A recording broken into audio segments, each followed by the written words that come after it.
น้องละ3,000แม่เพิ่นว่าขอบใจน้องจอย3,000บ่ได้จักเว้าได้เจ็บคอลบเอาชื่อก็ได้แล้วว่าได้แล้วก็เก็บไว้ดีๆน้อยเดีย ชื่อนี่เนาะอะไรที่เข้าไปแม่น ล จ้อย บว่าได้เก็บไว้ดี เฮ้ยดีบ่โลสิไปโดดเนาะนั้นจ้อยก็สิแบ่งมาเวียนนำบ่ ๆโดย ปันมาเวียนนำเด้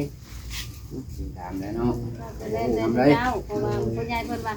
ให้ใครน้องจอยแล้วก็ให้เจ้าเพิ่นบอกแล้วก็บ่ได้ซ้ำหลายเดี๋ยวหลายแล้วเพิ่นก็บ่มีข้อยก็บ่มีเฮ็ดได้ปันกัน เข้าใจเข้าใจ แบ่งกันแบ่งข้อยก็ขอ อีหยัง อยาก อยู่ ทุ่ ใกล้ งคะแนนน่ะ โด พอแล้วเนาะได้ เลยหายผู้3,000แม่เพิ่นว่า ขอแล้วมื้อได้สิได้ เดี๋ยวว่าซั่นว่าซี่เลยเนาะอันนี้ก็ได้เพราะว่าเฮาก็ดึงปืนดึงไฟเข้ามาเนาะมันก็ต้องได้เสียผู้คน แม่นั่งดอกไม้ก็ยังหาย น้อ เนาะ งใหม่ก็ยังให้ แม่ มันได้ให้ผู้คนเด้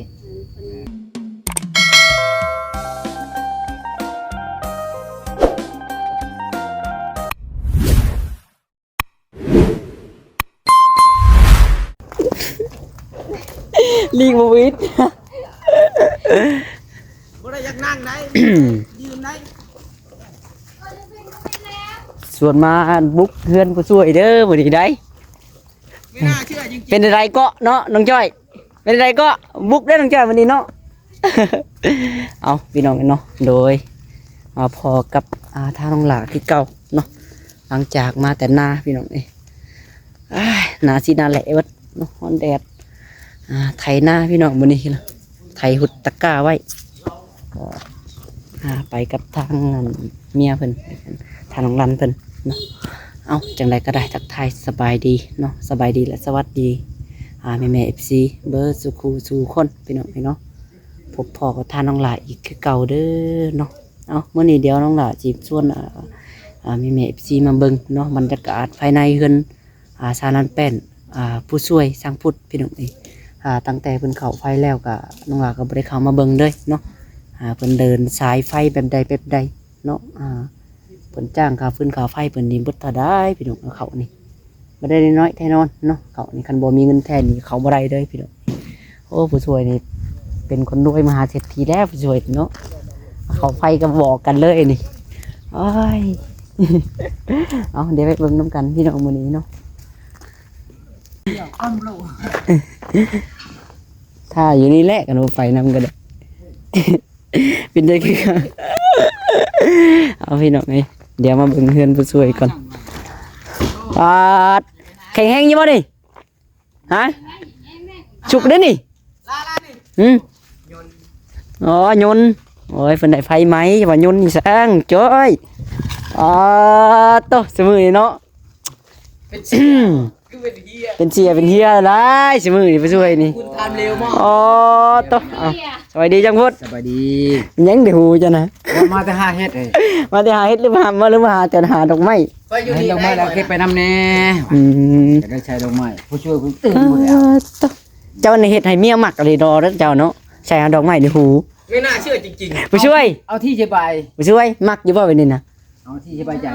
โอ้แล้วจะพออะไรจ้ะ บ่ได้มักกันเรียกเพิ่นพูดเลย มักบ่แม่นอยู่บ่มักนั่น จั นะ งว่าได้แล้ว เออ เอาที่สบายใจของเพิ่น สบายดีซีเด้อบ่ สบายดีได้ สบายดีเด้อบ่ไม่ได้จ้ะ ๆทำไมดู ข่อยลืมถ่ายมันกินนี่ เอาเลย ยอกโอ้ยถ่ายเนาะยังผู้ช่วยเพิ่นพี่น้อง พูด แล้วเอาแล้วเอาหน่ะไว้เด็ดไว้ไฟดิ จ้อยเอาบ่ได้ยาก มาป่นบ่ซื่อจับคนจับมีดบ่น้องจ้อย ยาวนี่จอด มาป่นบ่เห็นเพิ่นรวยแล้วมาป่นวะ ทำไมพวกคุณทำเร็วมากเรื่อง MC ว่าอยู่ไทยก็ตีปากแตกแล้ว ปอเจ้ายังเสาตัวนี้เจ้ายังบ่ทันเฮ็ดอิหยังอยู่นี่ ยัง ยำหอดเวลาบ่ แม่น สิก่อบ่ได้จังพุดนี่ ก็คือเจ้าหั่นแหละ คิดว่าสิเฮ็ดแบบ ข่อยก็ยังไม่แล้วได้ข่อยก็ได้ แต่งให้มันใหญ่ ยังสิแต่งอีกต่างหากอยู่ได้น่ะ แต่ว่าตัวนี้เอาออกไปก่อน อืม บ่มีเวลาเพราะว่าเฮ็ดฮู้นี่เด้ครับว่าแล้วผู้เดียวเนาะกับ อื เมีย ม ครับ ก็เรียบร้อยแล้วเนาะยังแต่โบกสาบบัดนี้ ฉากกับคาดมัน เธอเลยเธอเอาไปไหนเธอเอาก่อน น้ำตัก ทางก็บ่ได้ เอาพี่แม่เพิ่น ทางนั้นแหละ อายกล้องเท่าไหร่จังหมดเลย โอ้กะแม่นแล้ว แรกๆเนาะ คือสิแย่งหมด แป๊บเดียวก็เฮาตะกี้แล้วเนาะ ที่แรกค่อยก็ไปนำกะ ข้อยก็อายคือกัน อายกันเนาะบ่อยากเข้าไปแหละไปเฮานั่นแหละคิดใส่ใจตัวเองนำ แม่นเบาเตียงทายก็บ่อยากให้ถ่ายแล้วน้องคนนี้ก็อายเนาะอ่อนที่อาย อันขี้อายเนาะ คือมื้อนี้ก็อายอยู่ก็ให้ได้เนาะ มันบ่อายสิมื้อนี้มันสิจักอายไปจัง มันก็คือว่าแล้วมันบ่มีก็อายบ่เป็นแล้วเนาะ อายบ่เป็น อายสมมุติ อายบ่เดี๋ยวนั้นนะมันจ้อย หน้าตาคืออาย เข้ามาเบิ่งนะแม่มาเบิ่งเฮือนนี่เข้ามาพี่ พี่ เข้าบ่นั่งกระจับอยู่ เข้ามานั่งพี่ก็ได้เนาะ เฮ้ยเอามานั่งมาพี่มานั่งเตียงนี่ก็ได้ ว่าสิเอา กล้าอยู่ เงิ อะ นนะลาย ยังบ่ดื่มเลยฮะ มอบเงินมอบยางให้แล้วผม เว้าเลยจะเข้าไก่แท้ว่า นี่ ไม่ นี่ เนาะ นี่ สบายดีผู้ช่วยเนาะ บ่ลิ้นบ่ ฟองกว่าไปช่างนอลีมารถใจฮ้อนใจฮ้นได้มอบเงินมอบคำโลด ไปใจฮ้อนแล้วมันก็ โอ้โต เราพาไปนาแล้วดิ นี่ แม่พาไปนา เดินฟื้นเดินไฟอยู่ ไปไหนไปนา เพื่อนก็มีแล้วเนาะ ว้าย ไม่น่าเชื่อจริง ๆ ไปให้ไปนา ฉันก็เฮ็ดคอลีลานั่นเด้อจังหน่อยเด้อ อ๋อเบิดเท่าไหร่ผู้ช่วยนี่ เห็นเดินฟื้นเดินไฟเขานี่ เดินพื้นมาเดินไผนี่มาอันค่าจ้างเพิ่นเอา18,000 18,000 โดย อ๋อบัตรซื้ออุปกรณ์นี่ซื้อเอง เพิ่นเบิด เพิ่นซื้ออ๋อเพิ่นซื้อมาเองเบิดเนาะ 18,000แต่ผู้ช่วยละครหลัก2หลักเพิ่นก็เลยให้2หลัก เอาเนาะ หลักนี้ก็หลักนี้ เอาค่าสร้างนะ18,000อยากฮู้ว่าค่าเครื่องค่าหยังรวมเบิดเลยนะ แม่น เท่าไหร่18,000เท่านั้น 18,000นั่น อยู่ แหละ ไทยก็มีจะมาจ้างดอกนึงว่ะ แม่น เอ่อ อยู่ในห้าง ทั้ง ลักหลอกลักเล็กนี่ตกอยู่รวมเบิด18,000 แม่น เออใช้จักดอกละไฟ 3 3 โดย มันก็ไปลายไปได้3ดอกกระดานจักกระดาน กระดานเดียว กระดานเดียว เขาจะได้เขาก็ชื่อมาเพิ่ม เพิ่นก็ว่าโครงการเพิ่นมาแบบนี้ กันแนวมาแล้วเขายังชื่อเพิ่ม น้องจ้อยสานเอาเองเลยเนาะ นี่มาแล้ว ตะกี้เนาะน้องจ้อยกับกระดานเดียวคือกัน จำนั่น แล้วก็ แล้วเขาชื่อมา เฮาซื้อเฮาก็ต่อเองเนาะ เอามีเอาก็มาใช้เติมอีก อีก เช็ดจังได้กำแพงนี่สิก่ออันสิเท่อีกวะ สิอันนั้นได้ที่คันแล้วก็ อ๋อ ใส่ อ๋อคือการ ได้แล้วยังบ่ทันได้มีโครงการ เอ้ยเนาะ เฮ็ดคือกันได้ค่อยมาคืนค่อยลง จะอ่อนจะเด้เนาะได้หัวได้หยังเลยค่อยยังบ่มียังเปิ้งอยู่ คอยกระชอนเจ้าเด้ได้อยู่บ่เย็นนะเด้มีทางเย็นนะเด้จ้า บ่เนาะ โอ้ย เจ้าเราได้หัวเราค่อยหัวไม่ได้งูควายก็วุ่นๆอยู่ ได้หัวก็เจ้าก็ได้ก็เดินทางเย็นนะเด้ เอ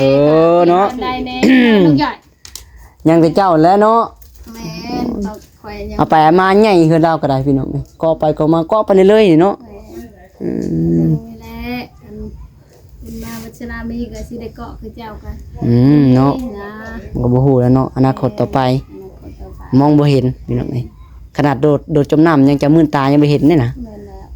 ตายแล้วเนาะ ทานหลังอันหัวนี่นะครับ ใช่อันเสียงเพิ่น เสียงคนไป ซิก นะ ซิกหรือเปล่าซิกแล้วเนาะ ชิกก่อนเจ้าไป ไปนามื้อนี้มั้ง เมียได้บ่เมื่อวานนี้ก็ไปแต่มือชิกพุ่นเลยนะ เมื่อที่น้องหลาไปขอเมียนะ แม่นคัน เอ ละ อเห็นอยู่ให้เพิ่นแซดมาเอามันจังไดเด้บัดนี้แซดดิน ว่าสิให้ช่างพูดไปน้ำยูค่ะเพิ่นว่าสิมาเข้าไพ่เมื่อวันเสาร์ เออ เพิ่นบ่ได้เข้าเพิ่นมาเข้าวันอาทิตย์ เจ้าก็บ่ได้ไปนำเด้อมื้อนั้นเนาะ บ่ได้ไปคอยไปนำบ่ได้เพราะว่าคอย ขาเวียก บ่เมารถ เมารถตัว เมารถได้ไปนำบ่ได้คันรถใหญ่คันรถจักร มานั่งนำกันแม่จังพูดอันยังเฮ็ดกระยันกล้องบัดนี้อยู่แจ้ผู้ ก็ยั ฮะ นนี่แหละเนาะก็สิเย็นยันแน่ เป็นได นั่งคนเดียว ฮะ จะโดน กล้อง เอาเลยคิดว่ามานั่งนำกันกับเมียเนาะ น้องจอยว่าอายกอกว่าซั่น แต่เก่ายังมานั่งนำกันกับเมีย ได้นี่ อืม จอยอายกล้อง โอ้ยน้องจ้อยไอ้กล้อง มา บ่ แม่ โอ้เพิ่นบ่เข้าดอก มานั่งอยู่พี่ เอ้า เพิ่นบ่เข้าดอก เงินให้เพิ่นแล้ว ฮะ เงินดาวยังแล้วให้เจ้าบ่ใหญ่เพิ่น ไม่ใช่ยกเอาเองเลย เจ้าไอ้เอาปุ่นไปนี่ เป็นยังไงกินข้าวได้ยังกินข้าวแรงบ่สวย ยังบ่ทันได้หิวเลยเนาะ ฮะ กินปลาแห้ง อืม ว่าสิกินปลาแห้งไปหาเฮ็ดกับบ่ได้ เอาปลาแห้งมาใส่ มือฝนตกเด้ไปยอสรุป ตึกจิรุ่งโอ้หมานนะเจ้าเนาะได้ปลาแห้งตึกจิรุ่งก็ได้ ได้ คอยรถบ่ได้ตึกจิรุ่งก็ได้ได้พอตะกี้ ได้หลายอยู่ได้ ได้เนาะเจ้าเนาะ ได้ คือว่าหาบ่ 4-5โลพุ่นแหละ บ่มีไปนี่อีกอย่าง เอาติดใส่โล พอได้4-5โลพุ อยู่ดงเลยแต่ว่ามัน ตึกทั้งพุ่นวะ แม่น ห้วยทางหน้าเฮาน่ะ บ่แม่นใจค เอ อย อ ฮะ ใจคอยนั่นน่ะ แม่น เจ้าอย่าไปหาตู้เอาโลเลยนี่ได้ ข่อยหาก้านตอนนั้นก็พอได้ต้มอยู่แค่นั้น ไก่ข่อย น่า ปลาหลายเนาะทางนั้นเนาะเขตเด้อเนาะปีนี้ เมื่อวานไม่ซื้ ฝนตกแต่หูปีเด้ ว้าว จังได้ตกกล้าตกหยังแล้วบ่ ยัง ยังอยู่ เจ็ดพุ่นละ เออ เดือนนี้ ทางนี้หาก็ไปไทยหุด ทัน มาที่ไทยหุดเมื่อกี้นี่แหละอันนี้ก็ได้ ทันได้ไถอะไรนี่กับมะพร้าวดอกมันก็บ่หลายเขาจะเขาปลูกชอบเดียวก็บ่หมดแต่ละปี ผู้นี่นอนแล้วนี่เนาะ โอ้มือก็ไม่ถ่ายหน้าอะไร สบายเนาะ ใช่ เอาเงินให้นี่บ่ได้หลายได้น้องหลาเอ้ย จังได เอา เงินคำอันนี้วะขาวฟืนขาวไฟนี่วะ แม่น เออทาง น้องดาวเพิ่นได้จ้ะว่าใด ดาวเพิ่นน่ะแม่เพิ่นว่าบ่ให้เอา เออ เป็นทางแม่ฮักน้องดาวเองวะซอย บ่ ข้าวฟืนข้าวไฟ แม่ฮักแม่เขาลูกสาวของเพิ่นเด้ โอ้ผู้นั่นนะอืม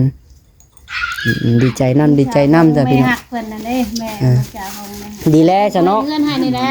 ตะกี้แล้วว่าดึงสายไฟมามันยุ่งมันยะอยู่เนาะ มือเลย มื้อนี้ สายไฟมันไฟหน่อยมันตัดได้เลยได้อไฟ ว่าเจ็บแมวเบิ่งแน่ เบิดเปลืองมันได้เป็นของตัวเองอะดีใจน้ำบัดนี้ ดู สบายได้เป็นของตัวเองก็สบายนะบัดนี้สิใช้จังไดก็ใช้ได้ยิงตาม ยังแต่ใดบัดนี้ใดมีเด้อบ่ ได้แล้วได้ไปเฮ็ดเงินบันเดือเด้ โอ้ยได้ยังก็ไม่บอกกันจังดีแน่จังพูด โอ้ย แม่โดนๆพ่อ เฮ้อ เจ้าก็บ่เฮ็ดเจ้าบ้านเฮ็ดแต่มาเตะดอกก็บ่เฮ็ดมาแม่ลินนำก็เฮ็ดหัวก็บ่ ว่า ได้ โดนๆเป็นพ่อกันเนาะ ได้แล้วได้ คอยจะบุลงคอยจะบุจื้อเฮือน ได้จุ่มมาแล้ว น้องจอยจะมาจื้อเฮือนเนาะน้องจอยก็ได้โอ้ หลงกันแล้วบัด ลง ได้ยังกินแรง บุมียังกิน แกงหน่อไม้อันนี้ไปหาหน่อไม้ได้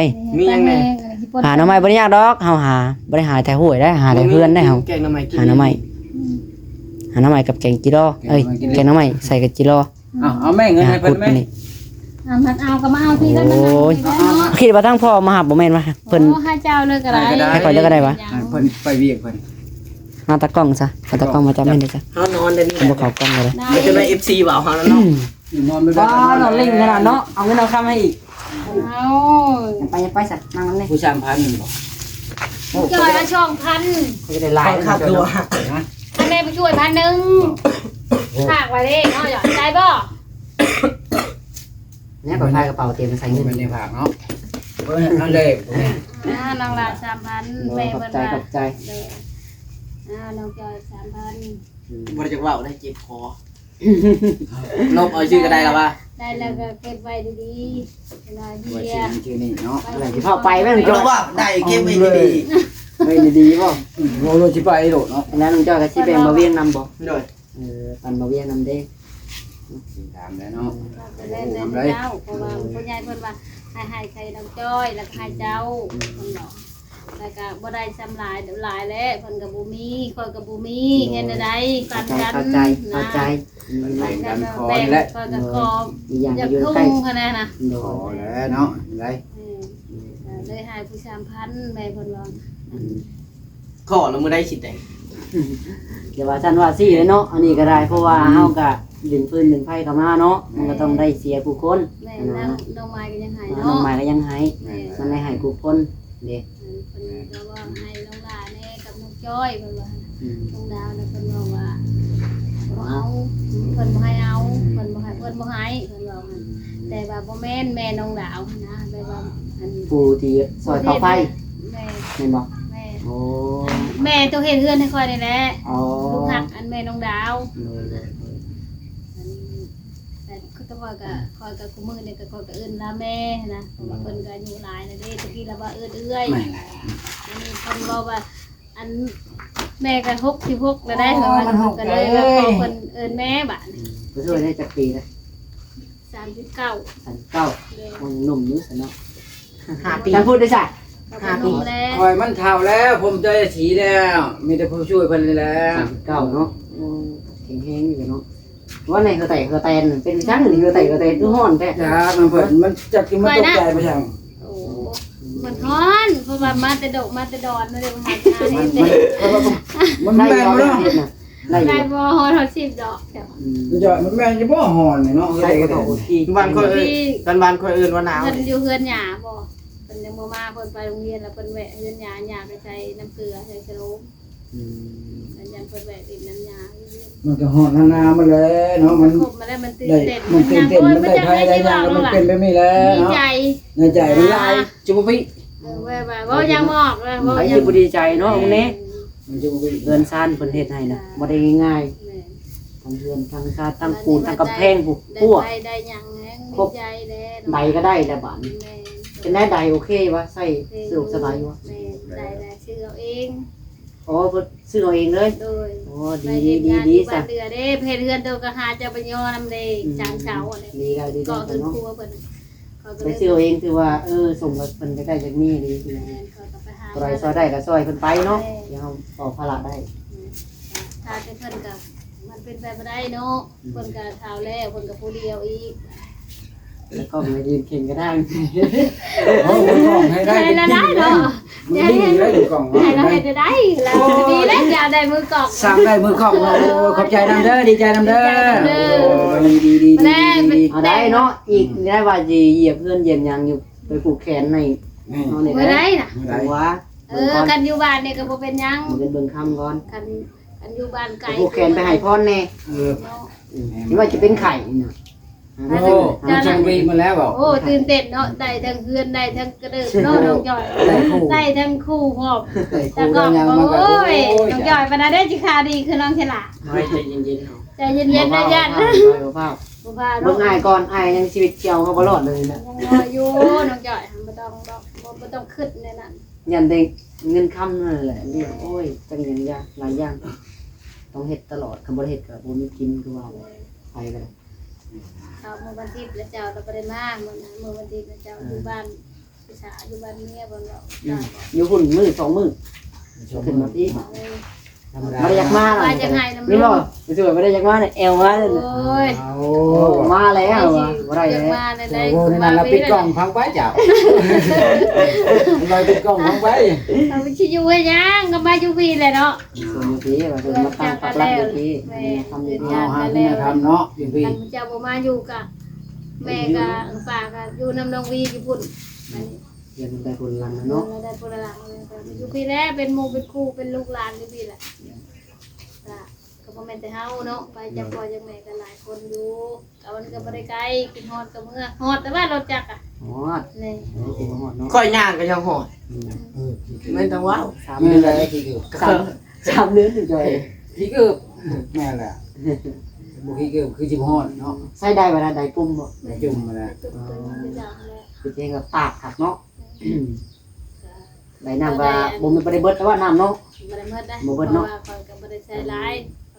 น้ำ มันก็ เต็ บ ม อก ทาง คือ เดียวแล้วก็ ได้ก็มันบ่ได้ได้ตัวน้อยๆนี่ บ่ได้ ไม่ เอา เอา ใหญ่ ใหญ่ เอาชำแห้งน้ำเด้น้ำเฮาคือว่า42บ่ชำบุดเพิ่นถามมา น้องดาว น้ำ ได้ใดเพิ่นยังเบิดอยู่น้ำ ถ้าเขาใส่ได้แห้งมันก็ลง ได้ แห้ง ได้แล้ว แม่นต้นใดตัวนั้น ตัว ตัวว่า ตัวนั้น เวียง ผล เอาขึ้นไว้แล้วแม่ผู้ใหญ่เพิ่นให้ก่อยก็ก่อยมาใช้แล้วมันบ่ได้มันตาย มันเป็นน้ำตาใช่เนาะที่ว่าใดบ่ออกเนาะ ตายได้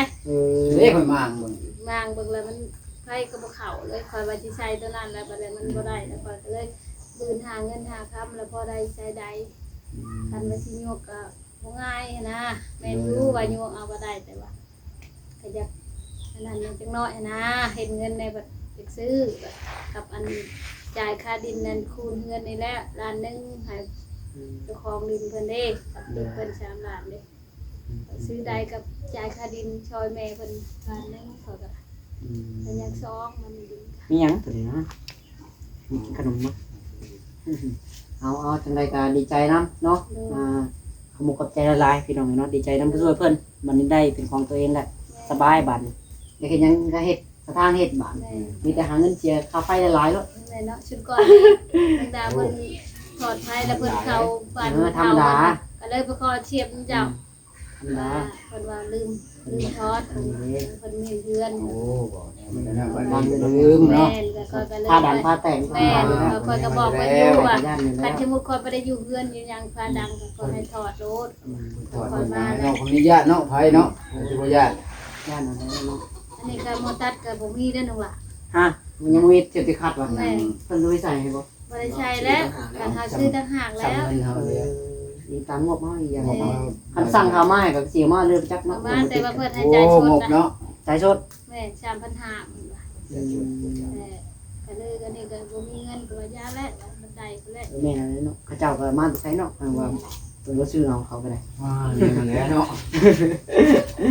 เขาก็ซื้อเอา เพ คือ ราะ กัน ว่า มา คั ใส่ นจะได้แล้วก็จะมาให้เพิ่นว่า ยังบ่ได้ติดเนาะเดี๋ยวนี้จะติดขัด มียามันก็ รักษาคอยใส่เอา ยังก็งับแล้วเนาะยานเลย โอ้ฟ้าแตกดังติดรถไฟบ่ต้องใส่กระยะซาลาเซลก็มีอยู่เด้พอได้ส่งคือข่อยน้องจ้อยแท้ๆมีแล้วจะติดขัดกันตะกล้องคือข่อยคือสิลอยแข่งนะจะโอเคจ้ะคือจะโดนแหละโดนน่ะยืนเมื่อยยืนเลย โอ้แน่นอนเนาะว่าเป็นมือกองมันยืนเนาะ โอเคจะขอบใจเด้อผู้ช่วยเด้อขอบดีใจน้ำในคุณในไพ่แล้ววันนี้โอเคสาบันนี้เดี๋ยวขอจบคลิปได้มียังอยากบอกกับคุณยายเลยเล่นบอกเลยได้เนาะ แต่ก่อนเห็ดเลยบ่ เห็นเลยบ่อยเนาะ แต่ก่อนจำให้เลยบ่ นั่นแหละแต่เก่านี่อะไรอ้าวหนกมือน้ำร้ายเอาก็ได้ เนาะ ขอบคุณนั่นแม่ทั้งสองหลายๆเด้อที่ให้เงินมาใส่พื้นใส่ไผ่แล้วก็ขอให้แม่อยู่ดีมีแห้งความเจ็บบ่ให้ได้ความไข้บ่ให้มีเด้อแม่เด้อแม่สุขกายสบายใจทำหน้าที่สิ่งใดก็ขอให้ราบรื่นในหน้าที่การงานแม่ให้ลูกมาซ้ำนี้ก็ขอให้กลับคืนไปหาแม่100 เท่าพันเท่าเด้อกลับขอบคุณขอบคุณFC คนตั้งแต่ต้นจนหอดมือนี้ถ้าบ่มี FC แล้วก็บ่มียูทูบเบอร์ก็คือสิบ่มีในวันนี้เนาะน้องล่ะก็ขอให้น้องเซลาแล้วก็ยูทูบเบอร์ทุกคนอยู่ดีมีแห้งความเจ็บให้ได้ความไข้ให้มีทำหน้าที่สิ่งใดขอให้ราบรื่นในหน้าที่การงานให้ยอดวิวหลายๆปังๆเด้อน้องหลาเด้อจ้า มีแห้งหนึ่งคำเนาะสาธุคือกันได้จ้ะยังให้ดังๆนี่แหละเดี๋ยวจะโอเคจ้ะวันนี้ได้ จอยคือว่ายังว่าไม่ว่ายังก่อนน้ำก่อน ขอตัวไปก่อนพี่น้องเลยจังไรกะแม่เบิดสุขุทุกคนเนาะ จัดการ จบคลิปไปได้ จัดการ สิว่านะแม่ได้เงินน่ะน้องหลา บ๊ายบาย จบเลยไป